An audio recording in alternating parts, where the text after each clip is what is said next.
எல்லாருக்கும் வணக்கம். நம்மளா இந்த மாதிரி ஸ்டேஜ் நன்றி சொல்கிறதுக்கான மேடை. ஏன்னா ஒரு ஒரு படம் எடுக்கிறதுக்கு நிறைய உழைப்பு தேவை. அந்த உழைப்பு ஒரு சிலருடைய விஷன் மேலே மற்ற எல்லாரும் பிளைண்டாக வைக்கிற ஃபெய்த்து. அது அந்த ஃபெய்த்து தான், அந்த உழைப்பு தான் அந்த படத்தை கம்ப்ளீட் பண்ணோம்.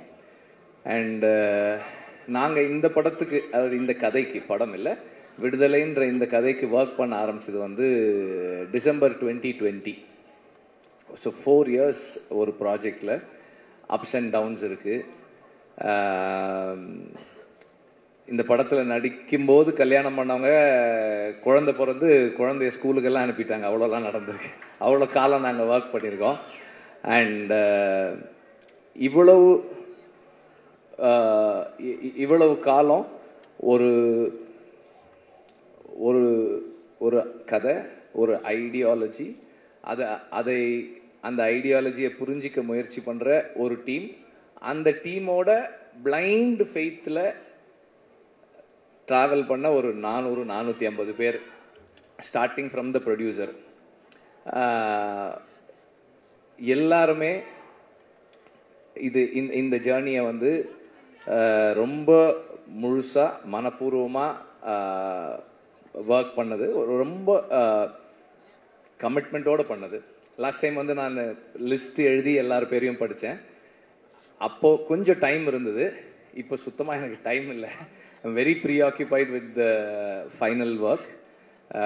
படம் முடிக்கிறதுக்கான முயற்சியில் இருக்கோம் நாங்கள். அதனால் ஐம் வெரி ப்ரீஆக்கியூபைட். பட் இருந்தாலும் as always I am very very grateful for the team. Cinema மாதிரியான ஒரு ஒர்க் கீழேருந்து மேலே வர்றது, ஒரு டைரக்டரோட விஷனுக்கு மேலேருந்து கீழே ஒர்க் பண்ணுறது, அது பார்க்குறதுக்கு அப்படி இருக்கும். ஆனால் ஒரு செட் அசிஸ்டண்ட் கரெக்டாக ஒர்க் பண்ணுறதும், ஒரு கார்பெண்டர் கரெக்டாக ஒர்க் பண்ணுறதும், ஒரு ஒரு ஹேர் ட்ரெஸ்ஸர் கரெக்டாக ஒர்க் பண்ணுறதும் தான் ஃபைனலாக அந்த டைரக்டரோட விஷனை கம்ப்ளீட் பண்ணும். ஸோ அப்படி எல்லாரும் ஒர்க் பண்ண ஒவ்வொருத்தருக்கும் நான் எப்போதும் போல் I am very very grateful. நன்றியெல்லாம் இல்லை, அதை தாண்டி ஐ எம் வெரி கிரேட்ஃபுல். ஏன்னா நானே பல இடங்களில் சொல்லியிருக்கேன், நான் சொல்லனாலும் கூட இருக்கவங்க சொல்லுவாங்க, என்னோட அசிஸ்டன்ட் டைரக்டர்ஸ் மாதிரி, என்னோட டீம் மாதிரி, அசிஸ்டன்ட் டைரக்டர்ஸ் இல்லை, என்னோட அசிஸ்டன்ட் கேமராமேனாக இருக்கட்டும், ஆர்ட் டைரக்டருடைய அசிஸ்டன்ஸாக இருக்கட்டும், எங்கள் ஸ்பாட்டில் எல்லாருமே என்னோட அசிஸ்டன்ஸாக தான் ஒர்க் பண்ணுவாங்க. இந்த மாதிரி ஒரு டீம் எங்கேயுமே பார்க்க முடியாது. ஏன்னா நார்மலாக அசிஸ்டன்ட் டைரக்டர்ஸ் எப்படி ஒர்க் பண்ணுவாங்கன்னா, ஒரு ஸ்கிரிப்ட் இருக்கும், இன்னைக்கு இந்தந்த சீன்லாம் எடுக்க போகிறோம் அப்படின்னு இருக்கும், அதுக்கு இந்தந்த ஆர்டிஸ்ட் வருவாங்க, இந்தந்த ப்ராப்ஸ் இருக்கும், இதெல்லாம் இருக்கும், அப்படி தான் ஒர்க் பண்ணுவாங்க. ஆனால் எங்கள் டீம் எப்படி ஒர்க் பண்ணோம்னா, ஓகே இன்னைக்கு இந்த ஆர்டிஸ்ட் வர சொல்கிறாரு, அப்போ இந்த சீன்லாம் இருக்கும், அப்படி இல்லைன்னா இந்த லொக்கேஷன் நம்ம போகிறோம், அப்போ அந்த சீன்லாம் இருக்குமோ, எந்தெந்த பீரியடெல்லாம் இருக்கும். இப்போ நான் திடீர்னு போயிட்டு அதுதான் அன்னைக்கே சொன்னேனே, அந்த பீரியட் 70s வரணும் இது அப்படின்னா ரெடியாக இருக்குது. ஓ ரெடியாக இருக்கா, ஓகே அப்போ அது 60s அதுவும் ரெடியாக இருக்குது. இந்த மாதிரி அவங்களே பாதி கோ கிரியேட்டர்ஸாக இருந்தால் மட்டும்தான் இப்படியெல்லாம் ஒர்க் பண்ண முடியும். அண்ட் இந்த மாதிரி இந்த கண்டிஷன்ஸில் ஒர்க் பண்ணுறவங்க தே தெம்செல்ஸ் ஆர் டைரக்டர்ஸ். அவங்க இப்போ நம்மளை அசிஸ்ட் பண்ணுறாங்களே தவிர அவங்களே எல்லா டெசிஷன்ஸும், மோஸ்ட் ஆஃப் த டெசிஷன்ஸ் எடுத்து தான் பண்ணுறாங்க. இந்த மாதிரி ஒரு டீம் இல்லைன்னா என்னால் ஒரு டைரக்டர்னு பேர் வாங்கவே முடியாது. ஏன்னா ஐ எம் வெரி ஸ்கேட்டர்ட். என்னோட இங்கே ஒன்று பண்ணுவேன், அங்கே ஒன்று பண்ணுவேன், அங்கே ஒன்று பண்ணுவேன், இதெல்லாம் ஒன்றா கட்டி இழுக்கிறது என்னோட டீம் தான். அவங்க தான் அதை ஒழுங்குபடுத்தி வைக்கிறாங்க. So I am really grateful to have a team like this. And இதனுடைய எக்ஸ்டென்ஷனாக தான் எனக்கு வேல்ராஜும் ஜாக்சனும் ராமரும் இருக்காங்க.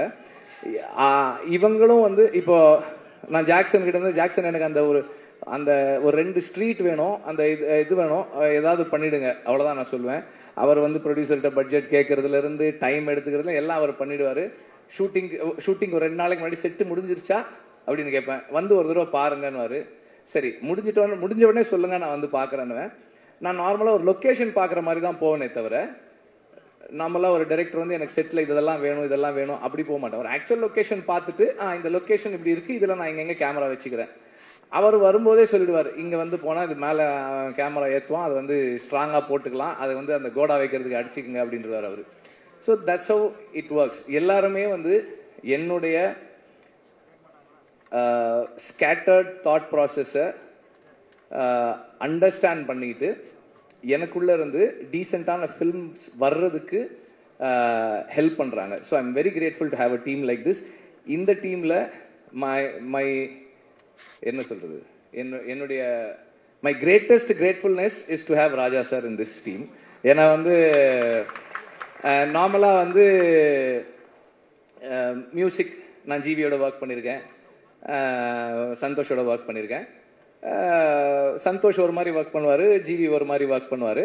ராஜா சார் வந்து சரி வெற்றிமாறன், நீங்கள் வந்து நாளை காலையில் 9 o'clock வந்துடுங்க. நான் 9:10 போனேன்னா இந்தாங்க இதை கேளுங்கன்னு 4 டியூன் ஆல்ரெடி பண்ணிட்டு இருப்பார். அந்த 10 minutes 4 டியூன் ரெடி பண்ணி வச்சிருப்பார் அவர்.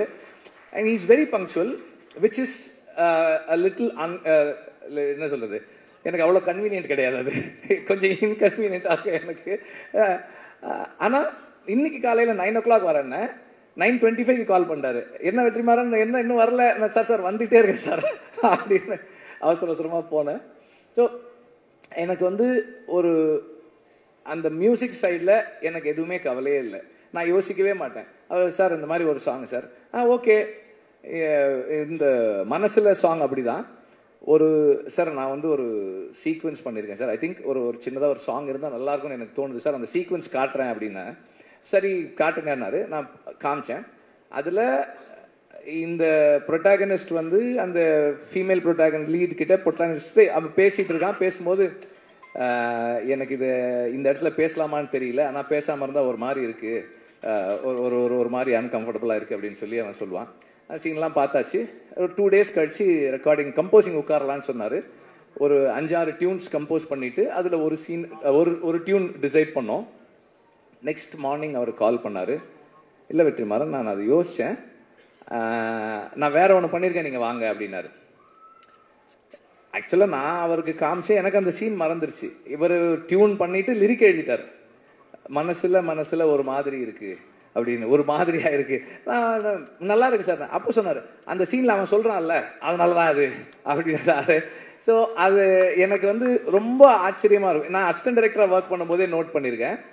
ராஜா சார் வந்து ரீல் ஒரு தடவை பார்ப்பாங்க, பார்த்துட்டு நோட்ஸ் எழுத போயிட்டு திரும்பி வந்து இன்ஜினியர்கிட்ட சொல்லுவார், அந்த 24வது அடி 14th ஃப்ரேம்லேருந்து சிங்க் ஸ்டார்ட் பண்ணுங்கன்னு.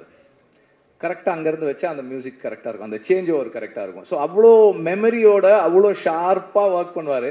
அதை நம்ம நேரில் பார்க்கும்போது, பக்கத்தில் இருந்து பார்க்கும்போது அந்த மைண்டை அண்டர்ஸ்டாண்ட் பண்ணுறது வந்து it is a great experience அப்படிதான் சொல்லலாம். எனக்கு ரொம்ப அண்ட் எல்லாரும் சொன்னதோட எக்ஸ்டென்ஷனாக ராஜா சார் பேசுகிறத, அவங்க எல்லாம் பேசுகிறத கேட்பாங்க. நான் அவருக்கு தெரியாமல் எப்போ போனாலும் இந்த கேமராவை ஆன் பண்ணிவிட்டு அப்படியே வச்சுட்டே உட்காந்துட்டே இருப்பேன். எல்லாம் ரெக்கார்ட் பண்ணி வச்சுருக்கேன். ராஜா சார் வந்து கீபோர்டில் அந்த ஹார்மோனியமில் உட்காந்து அந்த டியூன் எப்படி வருதுன்றதெல்லாம் எடுத்து வச்சுருக்கேன். நான் I really enjoy the privilege. I feel it's a privilege எனக்கு. அண்டு அவர் வந்து எனக்கு நிறைய ஸ்பேஸ் கொடுக்குறாரு. இந்த சென்ஸ் பர்சனலாக அவரோட இன்ட்ராக்ட் பண்ணுறதுக்கு, பேசுகிறதுக்கு, நமக்கு பிடிச்சதை சொல்கிறதுக்கு. அப்புறம் வந்து ராஜா சார்கிட்ட நான் பார்த்ததோட ஒரு விஷயம் என்னென்னா, நம்ம ஒரு சாங் பண்ணுறோம், அந்த நேரம் நமக்கு அது கரெக்டாக இருக்குது.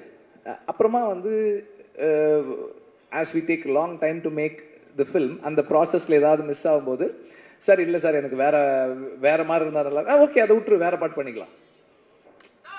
அவரோட ஒரே என்னன்னா, இந்த படம், இந்த டைரக்டர், அவங்க விஷயம் என்ன, அதுக்கு நான் எப்படி கான்ட்ரிபியூட் பண்ண போறேன், what is my contribution to the film. அந்த personal like, dislike, ideology differences, அதை பற்றியெல்லாம் அவர் கவலையே படுறது கிடையாது. I am here to do what you ask me to do. நீ சொல்லு, நான் செய்கிறேன், ஆனால் நீ கரெக்டாக சொல்லு. வாட் யூ வாண்ட் கிளியராக சொல்லு அப்படின்னு. நமக்கு கிளாரிட்டி இருக்காது, பாபான்னு. ஆனாலும் அவர் வந்து சரி, ஹீ கிவ்ஸ் த டைம். சரி, உனக்கு என்ன வேணும், எப்படி வேணும், ஓகே, எஸ், ஃபைன். இப்படி இந்த ஜேர்னியில் ஒரு 15-20 டியூன் ராஜா சார் பண்ணுற டியூன் நான் கேட்டிருக்கேன். அவர் எவ்வளோ ஃபாஸ்ட்டாக பண்ணுறாரு. அந்த ஃபாஸ்ட்டாக பண்ணுறதுன்றது ஒரு பெரிய இது இல்லைன்னு தான் நான் நினைக்கிறேன். ஏன்னா அது என்னவா மாறுது. இப்போ இந்த சாங் இப்போ கேட்கும்போது நம்ம நார்மலாக நோட்டீஸே பண்ண மாட்டோம். நம்ம நார்மலாக, அதாவது மியூசிக்கலாக ட்ரெயின் ஆகாத ஆட்கள் நோட்டீஸே பண்ணாமல் விடக்கூடிய ஒரு சின்ன சைம் எங்கேயோ கேட்குது, ஒரு சின்னதாக ஒரு பெல் சவுண்டு கேட்குது. இதெல்லாம் வந்து அது எப்படி அந்த இடத்துல வைக்கிறாரு, அந்த சவுண்டு நமக்கு எப்படி கேட்குது, இதெல்லாமே வந்து ஒரு பெரிய ஆச்சரியம் தான். அவ்வளோ சாங் இருக்குது, மற்ற மியூசிக் இருக்குது, வாய்ஸ் இருக்குது, அதுக்கு நடுவில் அந்த சாங், இந்த சவுண்ட் இந்த இடத்துல வச்சா கேட்கணும்லாம் ஒரு டிசைட் பண்ணி ஒன்று ஃபைனலாக ஒன்று கொடுக்குறாரு இல்லையா. அதுதான் அந்த என்ன சொல்கிறது, மியூசிக்கல், அந்த ஜீனியஸ் மியூசிக்கல் மைண்டு. அதை பக்கத்தில் இருந்து பார்க்கறது எனக்கு ரொம்ப சந்தோஷம். இதில் இந்த படத்தில் 4 சாங்ஸு, 4மே 4 விதமான சாங்ஸ். ஸோ இந்த ஜேர்னியில் எனக்கு ராஜா சாரோட இருந்து அவரோட இன்ட்ராக்ட் பண்ணுறதுக்கான ஆப்பர்ச்சுனிட்டின்றது என்னுடைய லைஃப்பில், பர்சனல் லைஃப்பில் என்னை நான் இம்ப்ரூவ் பண்ணிக்கிறதுக்கான ஒரு பெரிய கிஃப்டாக தான் நான் பார்க்குறேன். அதை என்னை எல்லா விதத்துலேயும் வந்து இம்ப்ரூவ் பண்ணிக்கிறதுக்கான ஒரு பாசிபிலிட்டி அது. அண்ட் ஆக்டர்ஸ் அண்ட் டெக்னீஷியன்ஸ், இப்போது எனக்கு வந்து இந்த படத்தில் பல இடங்களில் சொன்னாலும் திரும்ப சொல்கிறேன், 8 நாள் வாங்க அப்படின்னு ஷூட்டிங் கூப்பிட்டு போனேன் சேதுவை. இந்த செகண்ட் பார்ட்டு அன்னைக்கு ஷூட்டிங் முடிக்கும் போது எவ்வளோ நாள் ஆச்சு, ஃபர்ஸ்ட் பார்ட் செகண்ட் பார்ட் ரெண்டும் சேர்த்துன்னு கேட்டேன். 257 டேஸ் அப்படின்னு சொன்னாங்க. அதில் வந்து சேது எப்படியும் ஒரு 120 டேஸாவது குறைஞ்சது நடிச்சிருப்பாரு. அந்த பேஷன்ஸுக்கு I am very grateful, thank you. Soori வந்து அதை விட அதிகமாக தான் நடிச்சிருப்பாரு. எல்லாருமே வந்து இப்போ ஷூட்டிங் இருக்கோ இல்லையோ இந்த படத்து கூடவே ட்ராவல் பண்ண நடிகர்கள் நிறைய பேர். அப்புறம் அசிஸ்டன்ட் டைரக்டர்ஸ் கேட்டால் சொல்லுவாங்க, எங்கள் டீமில் வந்து ஒரு 2-3 பேர் வந்து தோழர்னு கூப்பிட்டு பழகின ஆட்கள். இன்னைக்கு வந்து எல்லாரையுமே தோழர்னு தான் கூப்பிடுறாங்க. அவ்வளோ பெரிய ஒரு இங்கே ஒரு ஃப்ரெட்டர்னிட்டி உருவாயிருக்கு இவ்வளோ நாள் நாங்கள் ஒர்க் பண்ணதில். அண்ட் சேதுவோடைய கமிட்மெண்ட் அண்ட் ஒரு விஷயத்தை அவர் உள்வாங்கிறது, அண்டர்ஸ்டாண்ட் பண்ணிக்க ட்ரை பண்ணுறது, இது எல்லாமே வந்து எனக்கு வந்து ரொம்ப ஹெல்ப்ஃபுல்லாக இருந்தது. ஏன்னா இந்த படத்தோட சம்மந்தப்பட்ட எல்லாருக்குமே விடுதலை தான் வாத்தியார். விடுதலை தான் எல்லாருக்குமே கற்றுக் கொடுத்துக்கிட்டு இருக்கு, இன்னும் கற்றுக் கொடுத்துக்கிட்டு இருக்கு, இன்னும் கற்றுக் கொடுக்க போகுது. ஸோ நான் இந்த படத்துக்காக நிறைய பேரோட பேசி படித்து தெரிஞ்சுக்கிட்டு அதை எல்லாரோடையும் ஷேர் பண்ணும்போது எவ்வளவு அவங்க அதை உள்வாங்கிறாங்கன்றதை பொறுத்து தான் என்னோட லேர்னிங் என்னவா இருக்குன்னு என்னால் தெரிஞ்சுக்க முடியுது.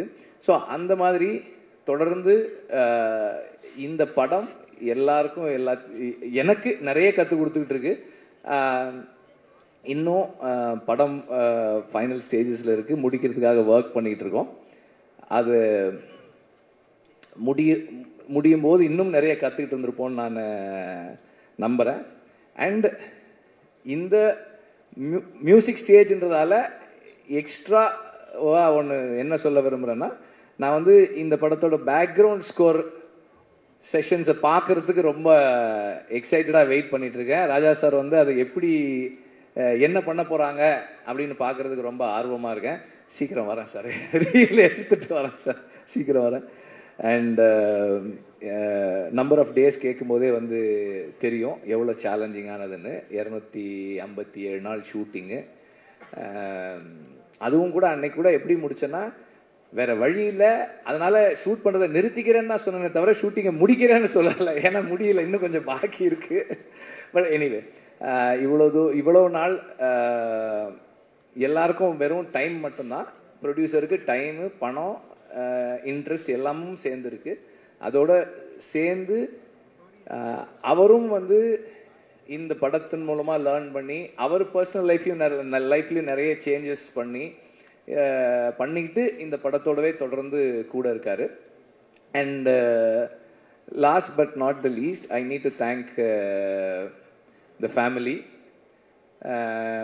என்னோட பசங்க பூந்தென்றல், கதிரவன் அண்ட் ஆர்த்தி, அப்புறம் அம்மா, அக்கா, அவங்க 2 பேர் இங்கே இருக்காங்க. அவங்களுக்கு அப்புறம் என்னுடைய all the friends, again my team, எல்லாருக்கும் என்னுடைய நன்றியை தெரிவிச்சுக்கிறேன். நீங்கள் எல்லாம் ஆமாம் யாருமே பேசலை மஞ்சு வாரியரை பற்றி. அவங்க இல்லாததால நம்ம யாரும் பேசவே இல்லை. அவங்களும் வந்து அவங்களையும் அந்த மாதிரி தான் கூப்பிட்டேன். சும்மா ஒரு கெஸ்ட் ரோலு ஒரு 3 நாள் வரீங்களான்னு தான் கூப்பிட்டேன்.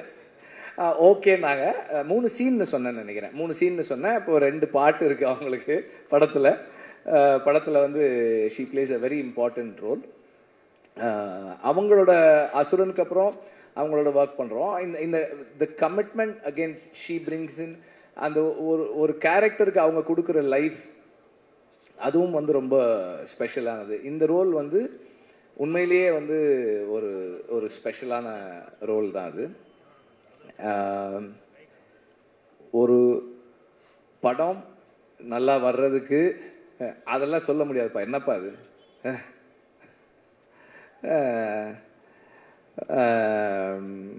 அவர் என்னுடைய நண்பர். அவர் ஒரு கம்பெனி வச்சிருக்காரு. அது என்ன கம்பெனி அது? இந்தியன் ஏதோ சேஃப்டி கம்பெனி, ஒரு கம்பெனி, இந்தியன் சினிமா சேஃப்டி கம்பெனின்னு ஏதோ ஒரு கம்பெனி வச்சிருக்காரு அவர். எங்கள் படத்தில் வந்து இந்த காட்டில் ஷூட்டிங் பண்ணும்போதெல்லாம் அவங்க வந்து அந்த சேஃப்டிக்காக ஒர்க் பண்ணாங்க, அந்த க்ரூ மெம்பர்ஸோட சேஃப்டிக்கு. அதை பற்றி சொல்கிறார் அவர். எனிவே ஒரு படம் ஒரு டீசெண்டான படமாக மாறுறதுக்கு அந்த டீம் தான் காரணம். அண்ட் அந்த டீமில் வந்து திரும்ப ரிப்பீட் பண்ணுறேன், assistant directors, assistant cameraman and art department assistant, managers, production assistants, எல்லாருமே வந்து அதில் இருக்கிறவங்க. அவங்களுடைய கமிட்மெண்ட் தான் வந்து அந்த படத்தை கம்ப்ளீட் பண்ணுது. ஸோ நான் தான் யார் பேரும் சொல்லன்னு சொல்லிட்டேனடா. ஏன்டா எல்லாரும் டீம்னா எல்லாரும் தானடா, எல்லாரும் தானடா. தேங்க்யூ.